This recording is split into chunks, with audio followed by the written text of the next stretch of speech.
नमस्कार, स्वागत है आपका। घड़ी में 9 बज गए हैं। वक्त हो गया है आपके favourite morning prime time show 9 बज गए का। आपके साथ हूं मैं नेहा बात। हम राजस्थान की सियासत की बात होगी क्योंकि वहां पर अशोक गहलोत और सचिन पायलट के बीच जुबानी जंग भी शुरू हो चुकी है और सियासी जंग भी।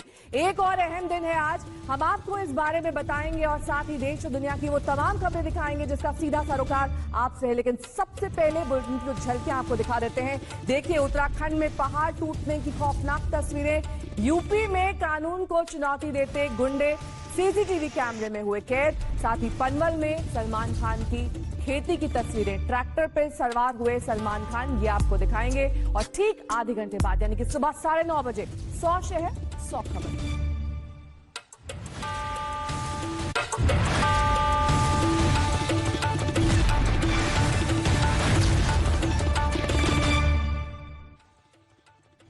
तो शुरुआत जिंदगी पर कहर बरपाते मौसम की खबर के साथ करेंगे। बिहार, असम, यूपी, एमपी, उत्तराखंड, तमाम राज्यों में कुदरत का कोहराम है। हम बिहार और असम से अपने संवाददाताओं की ग्राउंड रिपोर्ट भी दिखाएंगे, लेकिन सबसे पहले आपको उत्तराखंड में पहाड़ टूटने की कुछ हैरान करने वाली तस्वीरें दिखा देते हैं। चमोली और पिथौरागढ़ में पहाड़ टूटने की घटनाएं हुई हैं।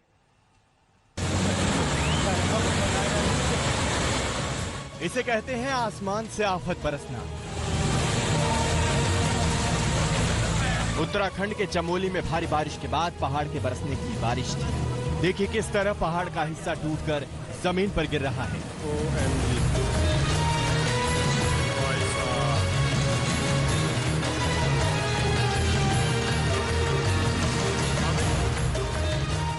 पहाड़ से मलबा ऐसे गिर रहा है मानो मलबे की बारिश हो रही हो।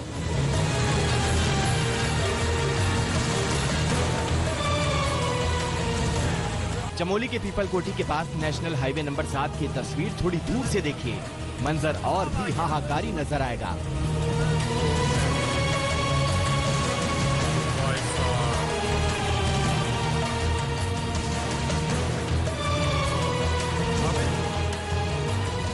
रास्ता बंद होने से हाईवे पर गाड़ियां खड़ी हैं। लोग खौफनाक मंजर को आंखों से देख रहे हैं और मन ही मन दुआएं कर रहे होंगे कि मलबा उन तक ना पहुंच जाए। शुक्र है किसी बड़े हादसे की खबर नहीं है।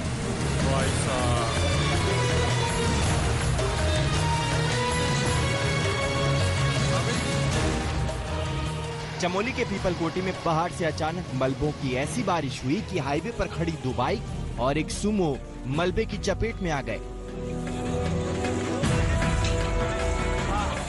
बड़े बड़े पत्थर हाईवे पर आने से पीपलकोटी में बद्रीनाथ मार्ग पूरी तरह से बंद हो गया।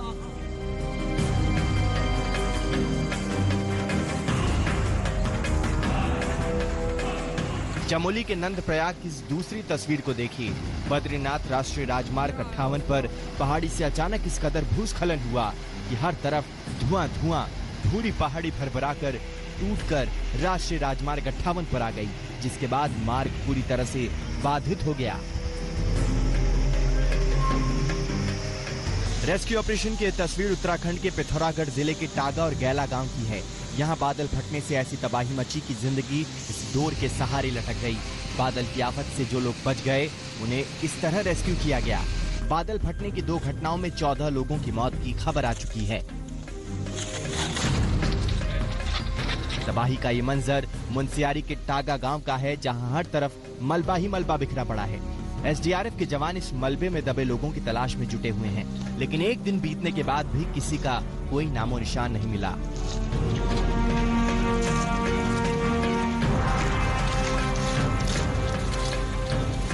अब चमोली की एक और तस्वीर देखिए। ये पीपलकोटी के पास भनेर पानी की तस्वीर है। पहाड़ से मलबा गिरने से बद्रीनाथ राष्ट्रीय राजमार्ग बंद हुआ तो लोगों के लिए निकलना मुश्किल हो गया। ऐसे में एनडीआरएफ और एसडीआरएफ की टीम एक्शन में आई और फंसे लोगों को पहाड़ी के रास्ते रेस्क्यू किया गया। देखिए कैसे लोग तारों के सहारे लटककर पहाड़ी के रास्ते से रेस्क्यू हो रहे हैं। बद्रीनाथ मार्ग पर जगह जगह चट्टानें गिर रही हैं। लगातार बारिश के चलते लामबगड़ में देर रात भूस्खलन से रास्ता बंद हो गया। उत्तराखंड में बारिश के दिनों में भूस्खलन की घटनाएं आम हैं। इस बार फिर पहाड़ों का टूटना जारी है। पिथौरागढ़ से राकेश पंत और जोशीमठ से कमल नयन सिलोड़ी के साथ आज तक ब्यूरो। तो कुदरत के कोहराम की तस्वीरें आप देख रहे थे। असम आपको लिए चलेंगे जहां पर भारी बारिश और बाढ़ से त्राहिमाम मचा हुआ है। मूसलाधार बारिश कई दिनों से वहां पर हो रही, जिसकी वजह से ब्रह्मपुत्र नदी उफान पर है। किनारों को काटते हुए ब्रह्मपुत्र नदी का पानी आसपास के गांव तक पहुंच चुका है, वहां तबाही मचा रहा है।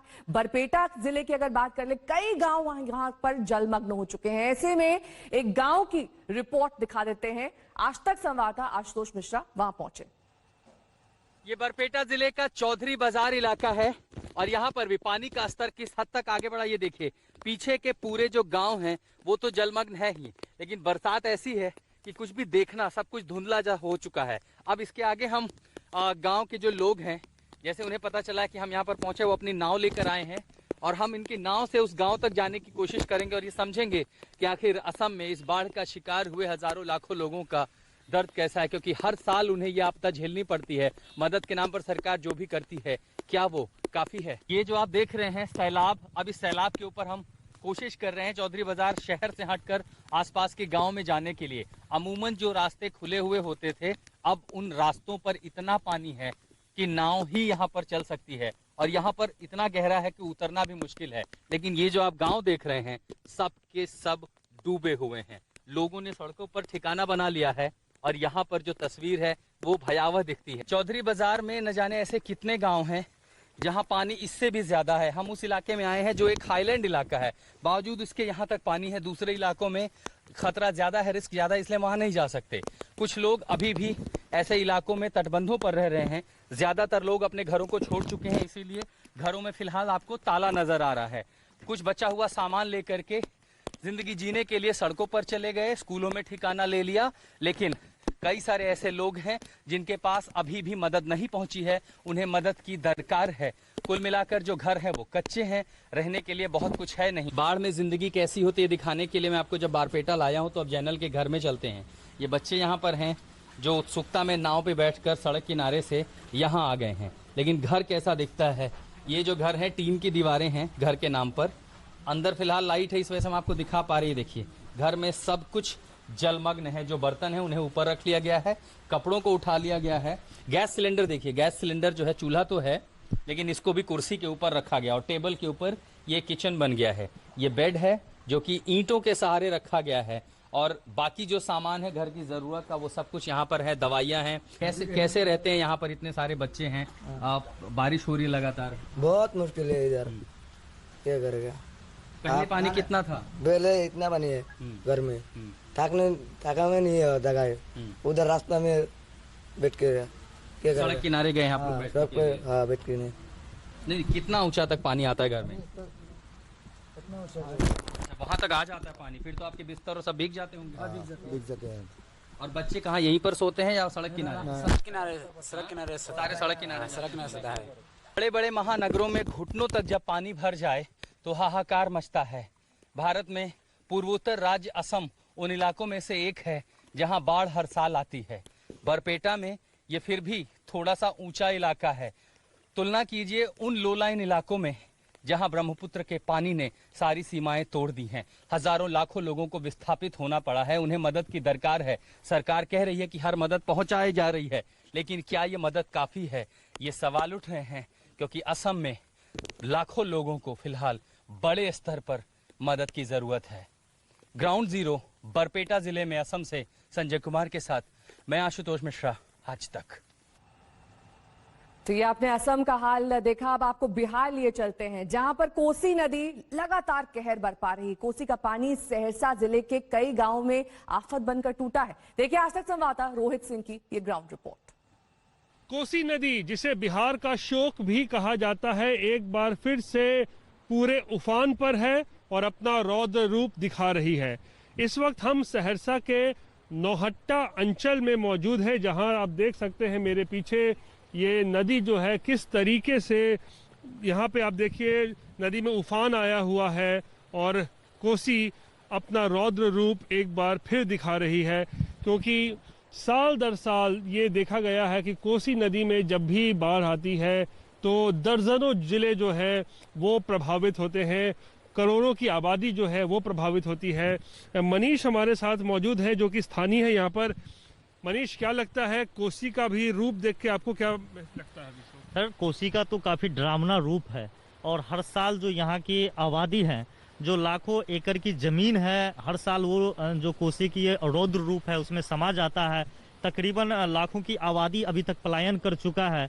तटबंध के अंदर जो गांव है वो गांव से काफ़ी बदहाल हो चुकी है। वहाँ मवेशी का चारा नहीं है, लोगों को खाने के लिए कोई प्रबंध नहीं है, शौचालय का कोई व्यवस्था नहीं है। तमाम जनजीवन अस्त व्यस्त है। सारे लोग उधर से पलायन करके आप देख सकते हैं सारे लोग बाहर आ चुके हैं। और नदी के बीच में जो गांव बसे हुए हैं वहाँ जो लोग रहते हैं, अब क्योंकि कोसी का पानी उनके गांव में भी घुसने लगा है, तो अब वो सुरक्षित स्थानों पर निकलने के लिए जो नाव की व्यवस्था की गई है सरकार के द्वारा, उससे वो सुरक्षित स्थानों पर निकल रहे हैं। कुछ लोग हमारे साथ हैं जो अपने घरों को छोड़कर अब दूसरे जगह जा रहे हैं ताकि सुरक्षित महसूस करें। बांध को बाहर जा रहे हैं पानी का वजह से, घर द्वार में पानी ढुक गया है, माल मवेशी सब नुकसान हो गया। सर, कोसी तो बहुत तगड़ा खतरनाक रूप दिखा रहा है। हमारे घर में पूरा कमर भर पानी है। सर, हम लोग को खाने के लिए बच्चा सब समझिए कि रोटी बनाने का भी जलावन नहीं है, मवेशी भी भूखे रहता है। इस तरह से किसी तरह घास उस ला के देते हैं, खाना भी नहीं बनता है। अभी बच्चे उच्चे को लेके बांध पर पहुंचाते हैं। बिहार सरकार ने दावा किया है कि बाढ़ के इस समय में प्रदेश में जितने भी तटबंध है वो पूरी तरीके से सुरक्षित है, लेकिन सरकार के दावे कितने खोखले हैं उसको दिखाने के लिए इस वक्त हम बलवा गांव पहुंचे हैं सहरसा में, जहां पर ये मुख्य तटबंध है कोसी नदी के पर। आप देख सकते हैं ये मुख्य तटबंध जो है वो किस तरीके से इसमें इतना बड़ा और एक चौड़ा सा दरार पड़ चुका है। मतलब बारिश की वजह से कोई यहाँ नहीं आ पा रहा है, इसलिए मजबूरी है। बारिश में कोई घर से निकल नहीं पा रहा है। हम लोग यहाँ का जनता जो है बड़ी मुसीबत से अपना जीवन बिता रहे हैं। डर लगे रहता है जी कब क्या हो जाए। बांध देखिए यहाँ आधा कट गया है, यहाँ पर कोई जनता अभी तक अफसर नहीं आया देखने के लिए। इस तरफ से भी बांध टूटा है, दोनों तरफ से सर देखिए न कितना रंग कट हो गया है। इसको टूटने में कोई देरी नहीं लगेगा। हम लोग को रात को सोते नहीं इस चिंता से। सरकार तुरंत जो है इस पूरे तटबंध पे जो चौड़ा दरार बना हुआ है दोनों तरफ से, इसका संज्ञान ले और जल्द से जल्द यहाँ पर जो है इसको रिपेयर किया जाए। इस पे जो है सैंड के जो बोरे होते हैं उसको यहाँ पे भरा जाए ताकि ये तटबंध सुरक्षित हो सके। कैमरा पर्सन दीपक कुमार के साथ रोहित सिंह, गांव बलवा, कोसी तटबंध, सहरसा आज तक। सहरसा से आपने हमारी रिपोर्ट देखी। उत्तरी बिहार की अब बात कर लेते हैं जहां पर कम से कम 8 जिले बाढ़ग्रस्त हैं। नेपाल में लगातार हो रही बारिश के बाद से बिहार की नदियां उफान पर हैं। कई जगह नदियों के तटबंध दरकने लगे हैं और नदियों का पानी गांव को अपनी चपेट में लेने लगा है। पटना की अगर बात कर ले, यहां पर सीआरपीएफ के कैंप में पानी भर गया, तो मधुबनी में एसपी डीएम से लेकर जिला जज के घर तक पानी घुस गया। बिहार में नदियां उफान पर हैं। दर्जनों गांव पानी में पूरी तरह डूब चुके हैं। एक के बाद एक नदियों के तटबंध जवाब दे रहे हैं और नतीजा ये कि हजारों लोग बाढ़ से बेहाल हो रहे हैं। सहरसा में देखिए किस तरह कोसी नदी एक बार फिर रौद्र रूप दिखा रही है, जिसको बिहार का शोक भी कहा जाता है। नदी के निचले इलाकों में बसे गांव से सैकड़ों लोगों को नाव के जरिए बाहर निकाला जा रहा है, क्योंकि घर पूरी तरह बाढ़ के पानी से घिर चुके हैं। दर्जनों गांव में हमारी टीम को इंसानों के साथ पालतू जानवर भी बाढ़ के पानी में फंसे दिखे। कोसी से खतरा अभी और बढ़ने वाला है। ये तस्वीरें आपको दहला देंगी। सरकार कह रही है कि नदी के सारे तटबंध सुरक्षित हैं, लेकिन नवहट्टा ब्लॉक में कोसी के मुख्य तटबंध पर बड़ी दरारें पड़ चुकी हैं। लगातार बारिश से दरारें बढ़ती जा रही हैं। आगे की हालत की कल्पना तक सिहरा देती है। मुजफ्फरपुर की ये तस्वीरें भी बता रही हैं कि बिहार किस तरह आसमानी आफत से जूझ रहा है। लगातार बारिश से यहां लखनदेई नदी का तटबंध टूट गया। इसके बाद पूरे रफ्तार के साथ नदी का पानी गांव को अपनी जद में लेता गया। दर्जनों गांव पूरी तरह जलमग्न हो गए। 2 साल से नदी के इस किनारे को बांधने का काम चल रहा था, लेकिन ये काम कछुआ चाल से चला और नतीजा आपके सामने है। ये बांध टूट गया। ये तो 2 साल पहले टूटा बांध ना है, 2 साल पहले बांध टूटा, ये बांध बना ना रहा है। होते है कि जो पूरे गांव मोहल्ला में पानी ढुक जाता है, ये बांध बना जाते तो नहीं ढुकता पानी, कुछ व्यवस्था टंच रहता। तो समय तटबंध का मरम्मती नहीं कराया गया और बाढ़ के समय जो लूट खसोट के नियत से 1000-1500 सीमेंट बैग में मिट्टी भर के जो बांध का जो मरम्मती में दिखावा के लिए लगाया गया है और उसके उपरांत तटबंध टूट गया है। मुजफ्फरपुर के बाद अब सीतामढ़ी का हाल देख लीजिए। यहाँ भी दर्जनों गांव में बाढ़ का पानी घुस चुका है। गांव से निकलकर लोगों को नेशनल हाईवे 77 पर शरण लेनी पड़ी है। लोगों को निकालने के लिए 1.5 दर्जन नावों का इंतजाम किया गया है, लेकिन ज्यादातर जर्जर हैं। सीतामढ़ी के गांव से लेकर शहर तक हर जगह पानी पानी है।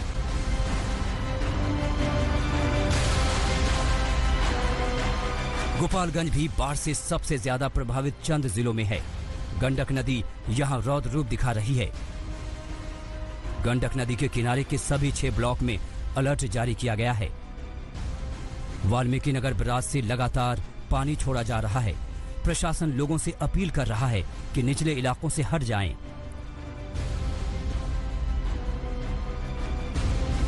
सुपौल में भी बाढ़ और बारिश की दोहरी मार लोग झेल रहे हैं। गांव से लेकर शहर तक भारी बारिश का तांडव दिख रहा है। निर्मली ब्लॉक मुख्यालय पर थाने से लेकर घरों तक में पानी घुस चुका है।